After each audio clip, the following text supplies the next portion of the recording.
Hey guys, it's Natalie, and today I wanted to kind of do like a product update on some stuff I've been trying and some stuff I've been liking that I haven't mentioned yet. Before I get into it, don't forget to give this video a thumbs up and subscribe when you'll be notified when I make new videos. So the first things I want to mention are these stinking cute ColourPop Animal Crossing collaborations. I tried to get these when they first launched the collection and didn't get them, but I did manage to pick up just a couple things that I really wanted for the restock that they did. The first thing I got, which I'm actually wearing on my lids today, is the Super Shock Shadow in the shade Balloon Pop. This is just a really pretty like peachy gold to pink kind of a shade, really glittery, like super foiled, and it's definitely not the most unique.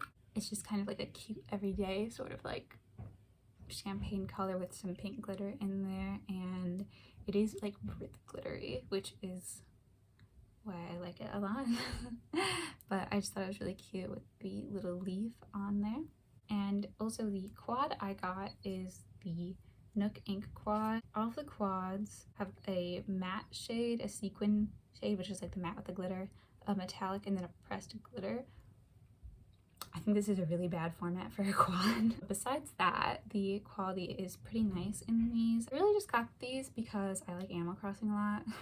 I've played Animal Crossing for years, and so I was like, this is so cute. I love this blue shade. Is absolutely amazing. I did a look with just this shade the other day. It'll be on my Instagram, and oh my god, this shade is absolutely amazing. It's like spectacular quality, especially for like a bluey green. The metallic shade in here is really interesting. It's kind of got like a little bit of like a wet touch finish, just kind of like oily, and it does have a really pretty like sheen sort of thing. And the sequin shade is okay. How I describe the ColourPop sequin shades are they're like a matte but like a little bit harder to blend, and then you have glitter everywhere. Not my favorite formula from them, and I've been avoiding using the pressed glitter because I'm, not the biggest fan of pressed glitter because of the removal process, and like getting it in your eyes can be really dangerous. But honestly, I really did just get the quad for this one shade, and that one shade is like awesome. So also the packaging, it's literally so cute. This palette from Sugarpill, which I haven't gotten anything from in a really long time, and this palette's not new, but I did just recently pick it up. This is the Fun Size palette. It's just a kind of like rainbow, half neon, half pastel kind of a color story, and these are really good.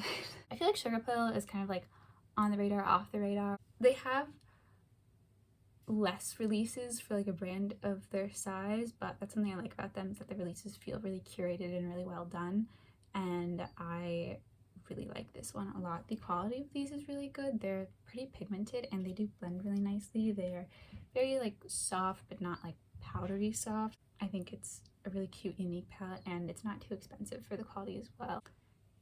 I can't quite remember if I've ever talked about these. I didn't talk about these in my yearly favorites only because they sold out like so right away, and I felt like it would be kind of evil.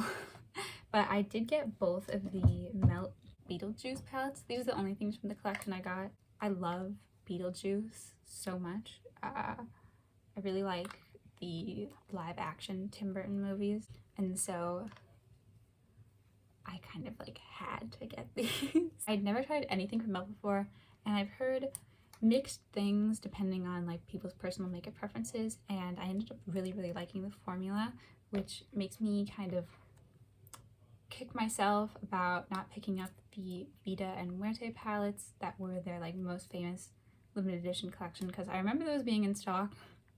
I went to the store and I didn't pick them up because I was like, I don't know if I'll like these, and now I'm upset about that. This is the Waiting Room palette, and the red row on this is really pretty. Reds aren't like my most favorite, most used eyeshadow shade, but these are really nice. I've done some really pretty looks, especially with the metallics, and I just love this grayscale row. This like light shade is so cool, and this kind of like glittery shade is really pretty as well, and then these grays and the black is really nice. The one thing I don't like about these palettes is how freaking chonky they are. I know they wanted to do something cool with like the acrylic packaging, and it is like cool looking, but it's just like, it's so freaking chonky. This one is, what is this? Oh, the Recently Deceased palette. I love the packaging of this one so much because it has this like lime green color, which is like my favorite color. This one is more exciting. It's got the green and the purple, and these are also both just like really, really pretty. This green row I've just been reaching for all the time.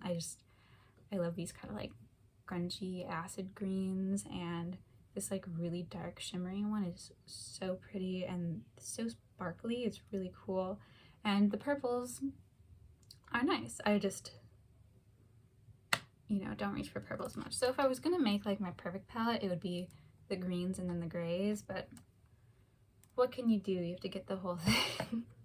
Tower 28 just came out with new shades of their Beach Please.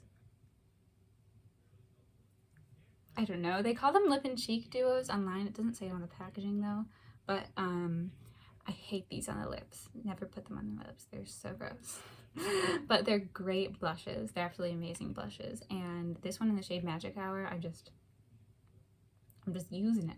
It's been really, really good. I barely like ever make dents in like any kind of cheek product, and like this one's getting there. These are just really, really nice. They're not sticky or tacky or like oily like a lot of cream cheek products are. They're just kind of add that like glow. If you touch your face, like it will come off, but it's not like your hair is gonna get stuck to it or it's gonna get like smeary or gross. It just kind of makes like a nice glowing flush, which is what I like. It's very pretty.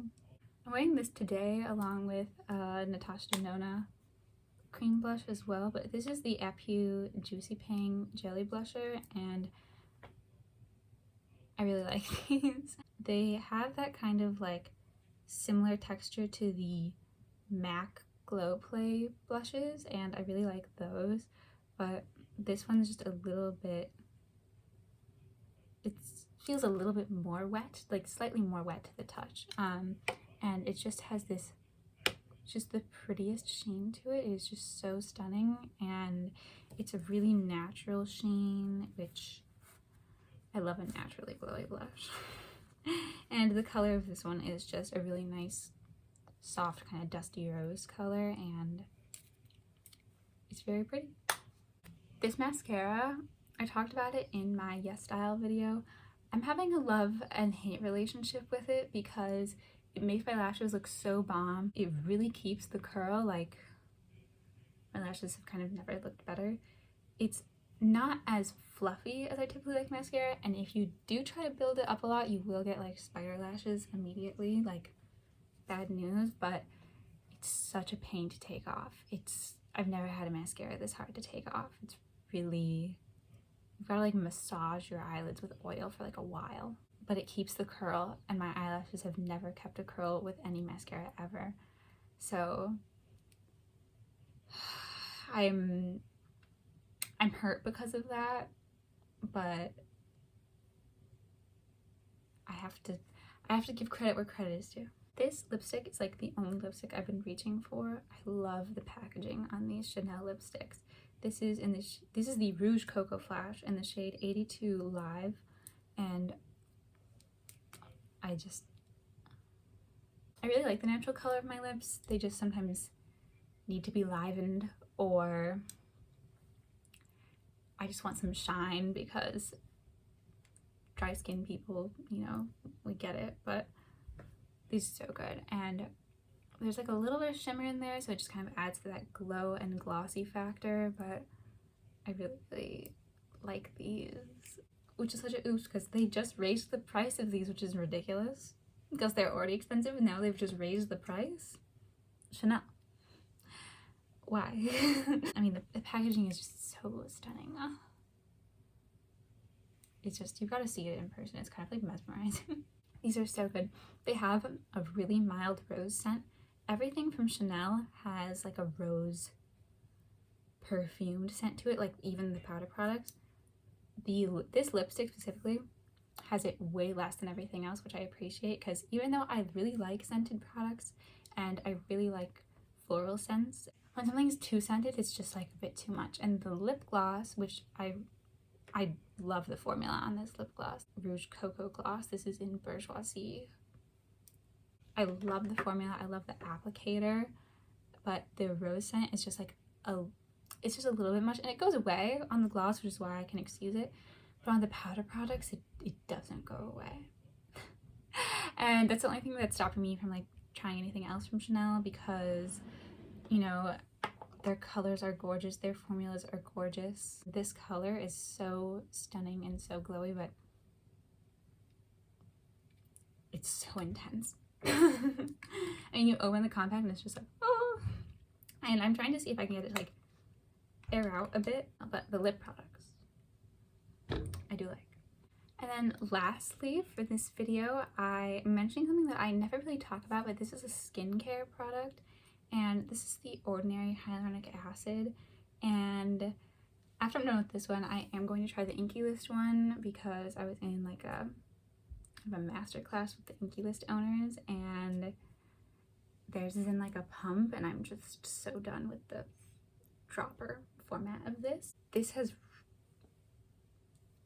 fixed my skin. Whenever I use it and I'm like, I'm too lazy to keep using this, and I stop using it, and then my skin gets like absolutely whacked, and then I go back to using this. I've been using it. I was struggling the past 2 weeks with some pretty severe acne, and it was making me feel really, really bad.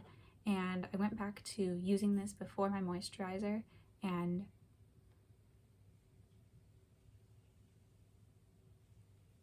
I'm seeing the results. Hyaluronic acid just makes your skin take in moisture better, and as someone that has dry, flaky skin, it fixes that.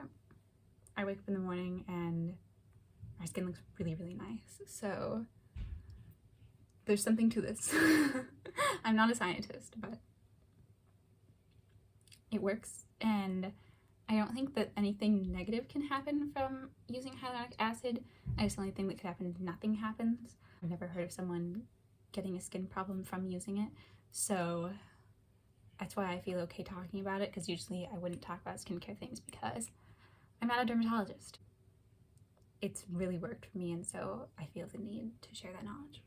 Thank you guys so much for stopping by. I just wanted to talk about some things that I've been using lately that I've really liked, things that have brought me a little bit of inspiration to makeup lately, because things have been rough. So yeah, thank you guys so much for watching, and I'll see you next time. Bye!